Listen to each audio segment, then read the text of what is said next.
Hello friends, it's Lisa and welcome back today.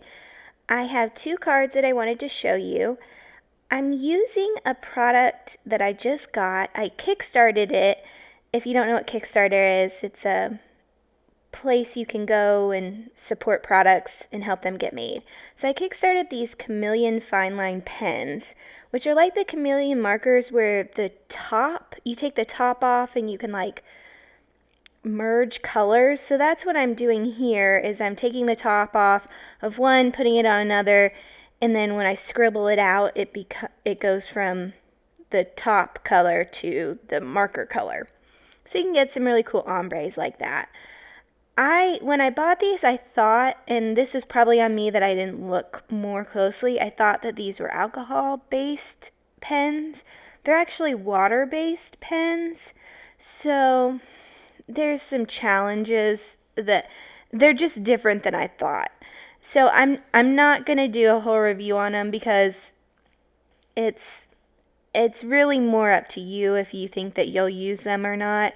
I don't know that they're for me, but I have them. They may just become regular pens in my house. But I did play around with them, and so I made this background, and then I colored in some Pink and Maine stamps that I had, and we'll see those here in a little bit.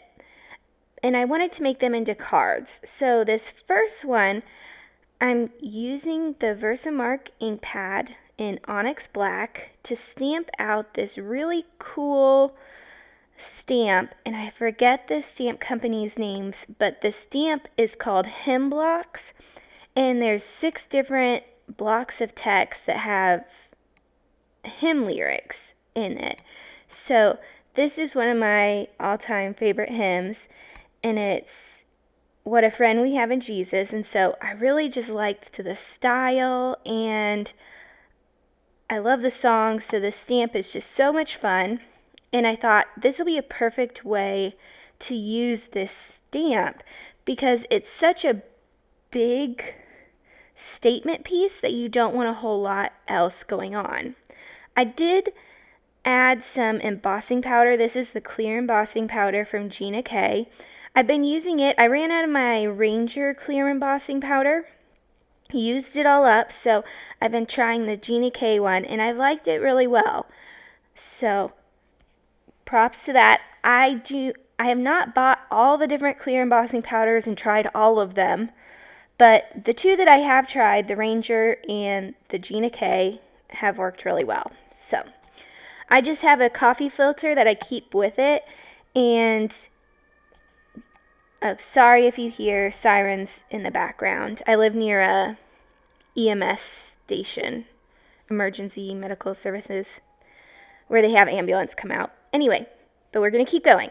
So I'm heating this up with my heat tool, and I just love how that looks. It just goes from being gray and ugly to black and shiny and pretty. So we're going to move on from this in just a second, and you'll see I do end up cutting this piece of cardstock down. It was the size of a regular A2 card, 5.5 by 4.25, but I end up cutting that into a square, and you'll see that. I also colored these houses, and the houses near where I'm cutting with my craft knife right now are the ones I colored. The ones on the bottom are old and I used colored pencils with, but these are all using those Chameleon markers. I was just doodling as I watched TV, so I didn't film it, and it wasn't all that. There's nothing revolutionary. The points on the pens are so small that it takes a long time to color even an image that small. So now I'm going to do the background, and I'm using some Centura Pearl cardstock from Crafter's Companion, and you saw the colors that I was using. I showed them on the screen a minute ago, and I'm going to go around in a circle. I was a little bit worried about this when I was doing it because you'll see I get some fingerprint smudges on it. When you put the Distress ink, and this is not the oxide, this is just the regular Distress ink on there, you have to give it time to actually settle into the paper. So even though you're using really vibrant colors, they do appear more pastel-y. So just know that when you're using this. I think because the cardstock is slicker than your average paper that you use, that a lot of the times it doesn't sink in and absorb as much. But once I heated it with my heat tool, I didn't have any issues. But the one good thing about that is that, like there, I made one section too big, so I just wiped it off with my microfiber tool and microfiber towel and added some more color over it. So I ended up having to go around about twice because of those fingerprints, but I think that you might need to go around twice to actually get the intensity.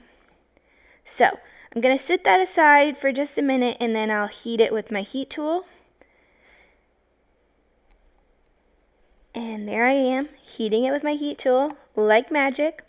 I think that you need to do that, otherwise you'll have to let it sit for almost a whole night in order to let it dry completely. So, but once it is dry, I didn't have any trouble with the ink coming off on my hands. So that's always a plus. And I'm not sure if you can really tell in the video, but the pearlized shimmer comes through the distress ink that I put on top. So I was playing around with it, and I added some of the black Centura Pearl cardstock behind, and I've used deckled edge die cuts. So I used 2 squares and then a rectangle, and I forget what company those are from, but that's what I used. I was trying that gold pen to see if I wanted to add it in, but I decided not to. So then I'm going to take some Gina K Connect adhesive, which I'm almost out of. I need to order some more.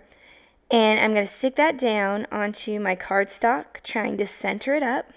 I really like the deckled edge die cuts. I don't like when I tear the paper, but when it's a die cut, for some reason, I really like it. I'm going to add some foam adhesive to that square to really pop it up. I ended up not using that black die cut rectangle that I was showing earlier. I thought it was going to look nice, but I think making it a little bit more simple, taking that design element out and letting the black really just shine on the words was the right way to go. But it didn't quite feel finished, so I took some pearls and some iridescent clear jewels, and you can see there I just dropped them from above and tried to get them where it looked nice, and I moved a few around, but kind of let them lie where they dropped. I couldn't figure out what the best way to glue them was, so in the end what I decided was the easiest was just holding them with one hand in tweezers and then using the Connect glue with the other.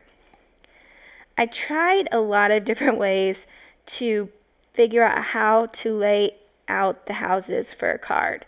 I ended up deciding to have a long skinny card so that I could fit some more houses and make it look kind of like they're on a road.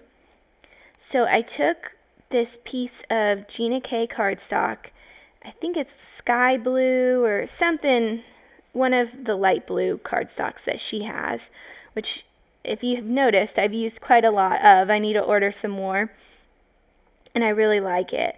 So I'm lining those up, and then I'm going to glue those down. I did add some Cosmic Shimmer Pearl paster, I forget the exact name of it, on top of the blue cardstock to just give it a little bit more shine and glitz to the background. I ended up not using that last blue house And it just, the colors, I don't know, it didn't work very well, and I was able to get just the perfect size with just those houses, those 4 houses.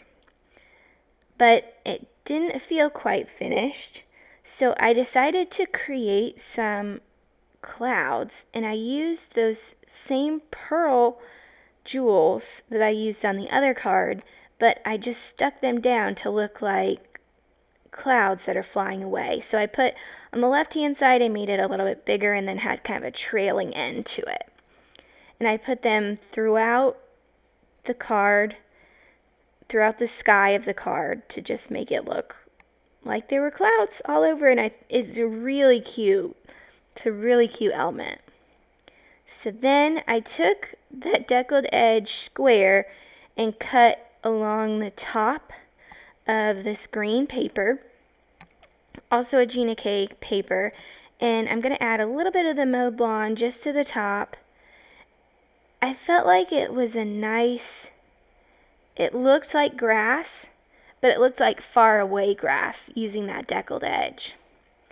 So then I'm using another Gina K stamp set, and this stamp says wishing you sunshine and love, and it's really cute, but it's kind of tall, and like I said, I wanted a thinner card, so I'm gonna do some card surgery, is what I've heard it called before, and cut the stamp apart. I just used my craft knife and cut around those words. It was easy. It took a few minutes, like a minute or two, but I can easily line it back up when needed. So you'll see here I'm going to put most of the words on there together the way I want, and then I'm going to add the last "and" right there.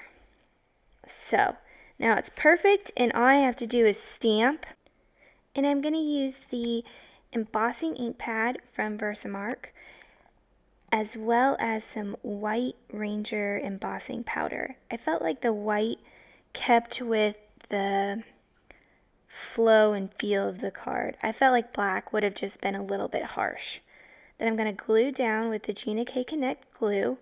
I really like this liquid glue because it gives you just a little bit of wiggle room, but then it grips really quickly. So I've cut the card down, cut the green piece down, and added some foam behind it.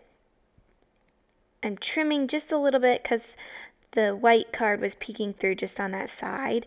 And I'm going to call that card done as well. I thought it turned out really cute. Here were some of the other things that I'd colored. My niece colored one of the butterflies. So all in all, I think that the pens are good if that's something that you want. But for me, it really wasn't anything overly special.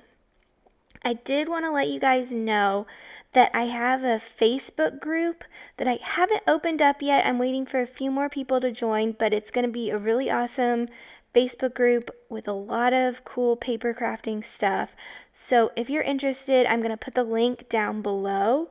Definitely join us. If you haven't subscribed, hit the subscribe button so you can keep up to date with all the cool stuff that's coming out. And here are some other videos you might enjoy. Thank you so much for joining me, and have an absolutely wonderful day. Bye.